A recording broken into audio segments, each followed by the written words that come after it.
ఆదికాండం 28వ అధ్యాయము. ఇస్సాకు యాకోబును పిలిపించి, నీవు కనాను కుమార్తెలలో ఎవతను వివాహము చేసుకొనకూడదు. నీవు లేచి పద్దనరాములోనున్న నీ తల్లికి తండ్రి అయిన బెతూయేలు ఇంటికి వెళ్ళి అక్కడ నీ తల్లి సహోదరుడగు లాబాను కుమార్తెలలో ఒకదానిని వివాహము చేసుకొనుమని అతనికి ఆజ్ఞాపించి, సర్వశక్తిగల దేవుడు నిన్ను ఆశీర్వదించి నీవు అనేక జనములగునట్లు నీకు సంతానాభివృద్ధి కలుగజేసి నిన్ను విస్తరింపజేసి నీవు పరవాసివైన దేశమును అనగా దేవుడు అబ్రాహామునకిచ్చిన దేశమును నీవు స్వాస్థ్యముగా చేసుకొనున్నట్లు ఆయన నీకు అనగా నీకును నీతో కూడా నీ సంతానమునకును అబ్రాహామునకు అనుగ్రహించిన ఆశీర్వాదమును దయచేయునుగాక అని అతని దీవించి యాకోబును పంపివేశను. అతడు పద్దనరాములోనున్న సిరియావాడగు బెతూయేలు కుమారుడును యాకోబు ఏసావుల తల్లియగు రిబ్కా సహోదరుడునైన లాబాను వద్దకు వెళ్ళెను.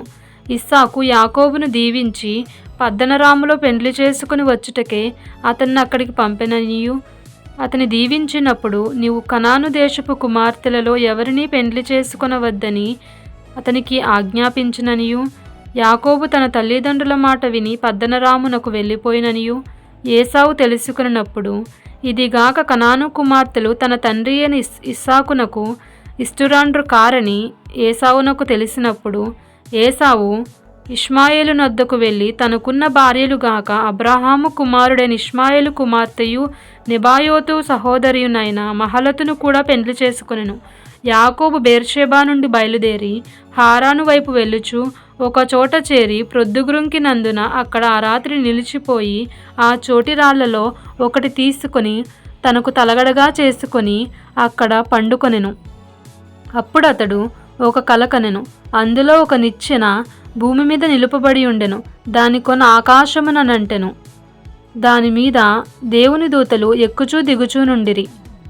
మరియు యెహోవా దానికి పైగా నిలిచి, నేను నీ తండ్రి అయిన అబ్రాహాము దేవుడను ఇస్సాకు దేవుడైన యెహోవాను, నీవు పండుకొని ఉన్న ఈ భూమిని నీకును నీ సంతానమునకును ఇచ్చెదను. నీ సంతానము భూమి మీద లెక్కకు ఇసుక రేణువుల వలె నగును.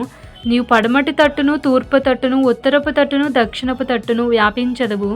భూమి యొక్క వంశములన్నీ నీ మూలముగాను నీ సంతానం మూలముగాను ఆశీర్వదింపబడును. ఇదిగో నేను నీకు తోడై ఉండి నీవు వెళ్ళు ప్రతి స్థలమందు నిన్ను కాపాడుచు ఈ దేశమునకు నిన్ను మరలా రప్పించదను.